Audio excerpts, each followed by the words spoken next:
Hello दोस्तों, स्वागत है आपका मेरे यूट्यूब चैनल ड्रीम एजुकेशन में। तो आज का हमारा टॉपिक है अवतल दर्पण द्वारा बना प्रतिबिंब। तो दोस्तों, जैसा कि आप इमेज में देख रहे हो, अवतल दर्पण द्वारा 6 प्रतिबिंब इमेज में दिखाए गए हैं। सभी प्रतिबिंब को हम एक एक करके अच्छे से पढ़ेंगे और उनका उपयोग भी जानेंगे। तो दोस्तों, प्रतिबिंब बनाते समय आपको 4 बातें याद रखनी होती हैं, जैसे कि पोजीशन ऑफ द ऑब्जेक्ट, वस्तु की स्थिति, पोजीशन ऑफ द इमेज, प्रतिबिंब की स्थिति, साइज ऑफ द इमेज, प्रतिबिंब का आकार, नेचर ऑफ द इमेज, प्रतिबिंब की प्रकृति। तो दोस्तों, चलिए हम आगे देखते हैं प्रतिबिंब हमें किस प्रकार बनाना है।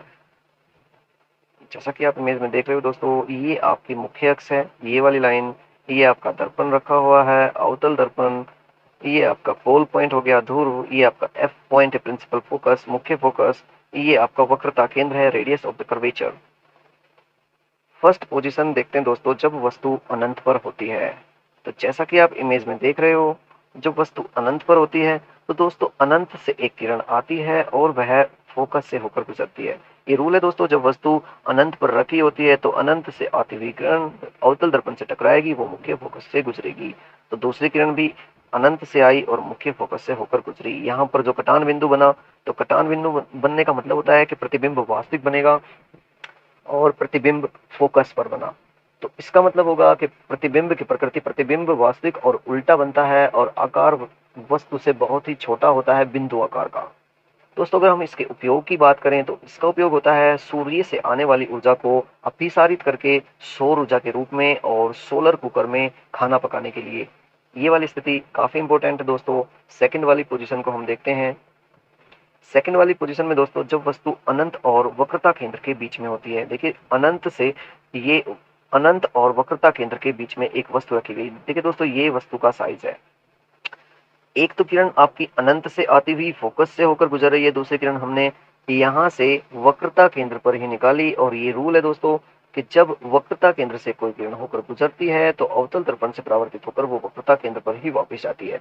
तो जैसे ये यहाँ से आई और वापस जाते समय इसने ये कटान बिंदु, पहली और दूसरी जो किरण है उनका कटान बिंदु बनाता है आपका प्रतिबिंब।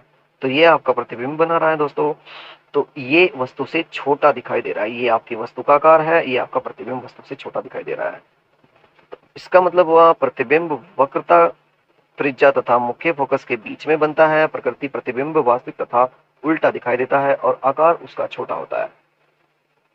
थर्ड पोजीशन में दोस्तों, ऑब्जेक्ट एट सी, जब वस्तु सी पर होती है, वक्रता केंद्र पर होती है। दोस्तों, जब वस्तु वक्रता केंद्र पर होती है तो ध्यान रखना, वक्रता केंद्र एक ऐसा बिंदु है, अवतल उत्तल लेंस की बात करें या अवतल दर्पण की बात करें, तो जब भी वस्तु वक्रता केंद्र पर रखी होती है तो उसका प्रतिबिंब वक्रता केंद्र पर ही बनता है और वस्तु के समान आकार का बनता है। देखिए दोस्तों, एक किरण यहाँ से अनंत से आती हुई मुख्य फोकस से गुजर रही है, दूसरी किरण फोकस से निकालकर ये कटान बिंदु करती है। यहाँ पर जो कटान बिंदु किया उसने, ये कटान बिंदु हम मुख्य अक्ष से मिलाएंगे और वस्तु के आकार का ही यहाँ पर प्रतिबिंब नजर आ रहा है।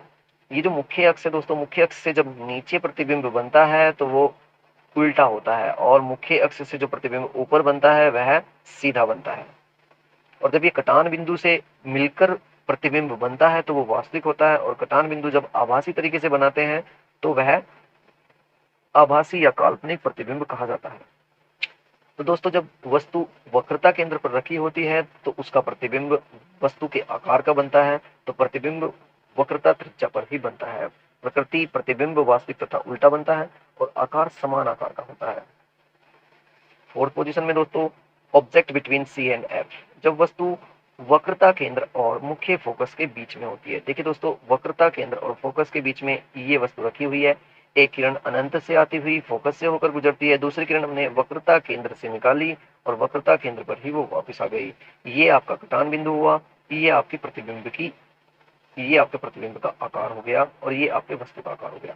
देखना दोस्तों, वस्तु के आकार से प्रतिबिंब का आकार काफी बड़ा है, तो यहाँ पर हम बोलेंगे प्रतिबिंब सी से दूर बनता है। प्रतिबिंब सी से दूर बना, वक्रता केंद्र से दूर बना।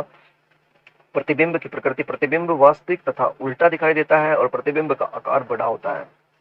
फिफ्थ पोजीशन में फिफ्थ वाली पोजीशन में दोस्तों, जब वस्तु फोकस पर होती है, तो जब वस्तु फोकस पर होती है पहले वाली किरण फोकस अनंत से आती हुई मुख्य फोकस से होकर गुजरती है, दूसरे वाली किरण हम वक्रता केंद्र से निकालते हैं, जो वक्रता केंद्र पर ही वापस आती है। तो ये जो वापस आते टाइम दोनों ये किरण जब वापस आ रही हैं, तो ये यहाँ पर अनंत पर बनाएंगी प्रतिबिंब की स्थिति। प्रतिबिंब अनंत पर बनता है और प्रतिबिंब की प्रकृति प्रतिबिंब वास्तविक तथा उल्टा बनता है और अत्यधिक विवर्धिक बनता है, यानी बहुत बड़ा। अगर हम इसके उपयोग की बात करें तो फिफ्थ पोजीशन का जो उपयोग होता है, देखिए ये जो दोनों किरण जा रही हैं वो समान रूप से जा रही हैं। समान रूप से जाने का मतलब है जैसे गाड़ियों की हेडलाइट में समान रूप से रोशनी जाती है, वो काफी दूर तक जाती है, अनंत तक। और टॉर्च में भी ऐसा ही होता है। तो दोस्तों इसका उपयोग दो तरह की कंडीशन में होता है, और भी हो सकता है, क्योंकि इस प्रकार की जो लाइटें होंगी वो उनमें इसका उपयोग होगा, जैसे कि गाड़ियों की हेडलाइट में और टॉर्च में। सिक्स वाली पोजीशन देखते हैं दोस्तों, जब वस्तु फोकस और धुरी के बीच में होती है। तो फोकस और धुरी के बीच में जब वस्तु रखी हुई है, तो देखिए दोस्तों, एक तो पहली तो किरण इसने निकाली यहाँ पर वक्रता केंद्र से, और वो वक्रता केंद्र पर ही वापस आती है। तो ये तो यहाँ पर किसी भी रेखा को नहीं काट रही है, ऐसे ही निकल जाती है। और दूसरे वाली जो किरण इसने निकाली वो पोल से ध्रुव से होती हुई और ध्रुव पर जिस एंगल में आई थी उसी एंगल में वो वापस हो जाती है। ये ध्रुव का रूल होता है दोस्तों, कि जब किरण ध्रुव से टकराती है तो उसी जिस कोण में वो आती है उसी कोण में वो वापस हो जाती है। तो दोस्तों यहाँ पर इनका कोई भी कटान बिंदु वास्तविक रूप से नहीं बनेगा, उसे हम आभासी रूप से दर्पण के पीछे बनाएंगे।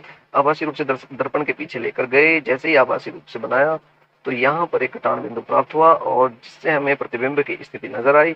और प्रतिबिंब की स्थिति यहाँ पर बड़ी दिखाई दे रही है, काफी बड़ी दिखाई दे रही है वस्तु के आकार से। इसका मतलब है सिक्स वाली पोजीशन का अगर हम उपयोग की बात करें, तो जैसे डॉक्टर नाक, कान, गला और आंख, इन सब की जांच के लिए एक दर्पण का उपयोग करते हैं, उसे अवतल दर्पण कहते हैं, क्योंकि इसमें प्रतिबिंब दर्पण के पीछे सीधा और बहुत बड़ा बनता है, सीधा और बड़ा, वस्तु से बहुत बड़ा। तो सिक्स वाली पोजीशन का उपयोग बहुत अच्छी तरीके से आज हमने पढ़ा। तो दोस्तों जैसा कि हमने अवतल दर्पण द्वारा सभी पोजीशन अच्छे से पढ़ लिए हैं, 6 की 6 पोजीशन। तो आप सभी को वीडियो कैसी लगी कमेंट कीजिए, सब्सक्राइब कीजिए और वीडियो को ज़्यादा से ज़्यादा शेयर कीजिए। धन्यवाद। मिलते हैं अगले टॉपिक के साथ। जय हिंद।